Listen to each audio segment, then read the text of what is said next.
ভাই খুব টেনশনে আছে। তোর আবার কিসের টেনশন? চাকরি ইন্টারভিউ দিতে যাব ভাই, যদি সিলেকশন না হয়। এটা তো ভালো কথা, টেনশন নিস কে তাই? টেনশনটা এটাই ভাই, যদি চাকরি সিলেকশন না হয় মানুষজন কি বলবে। আরে এটা নিয়ে টেনশন করিস কেন? সিলেকশন হওয়ার আগে এবং সিলেকশন হওয়ার পরে মানুষ আগে থেকে কিছু ধারণা পাল্টে জায়গা। তুই যদি সিলেকশন হস এবং তোর যদি চুল বড় থাকে তাহলে মানুষ বলবে কি মেহনত করেছে, পড়াশোনা জ্বালায় চুল কাটার সময় পায়নি। আবার তোর যদি সিলেকশন না হয় তাহলে মানুষ করবো এলাকার মধ্যে বাউন্ডি মারি ঘুরছে, সবসময় পড়াশোনা করেনি, এরকম সিলেকশন হয়। মানুষটা মোটা। আর তার যদি সিলেকশন হয় মানুষ করবো সারাদিন চেয়ারের উপর বসেছিল, পড়াশোনার জন্য উঠতে পারে না, মোটা হয়ে গেছে। আবার যদি সিলেকশন না হয় তাহলে মানুষে কইব বাপের খালি খেয়ে খেয়ে ধ্বংস করেছে, কোনো কাজে লাগেনি। তোর একটা গার্লফ্রেন্ড আছে, চাকরি ধরে তোর সিলেকশন হয়ে গেল, তাহলে মানুষ কইব প্রত্যেকটা পুরুষের স্বার্থকতার পেছনে নারী মানুষের হাত থাকে।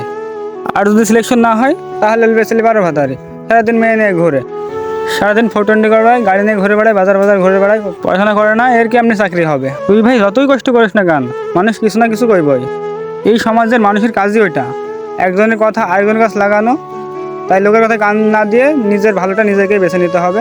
লোকে যা বলে বলুক, নিজের মতো নিজেকে এগিয়ে যেতে হবে। Thanks bro. তাই লোকের কথায় কান না দিয়ে নিজের ভালোটা নিজেকেই বেছে নিতে হবে।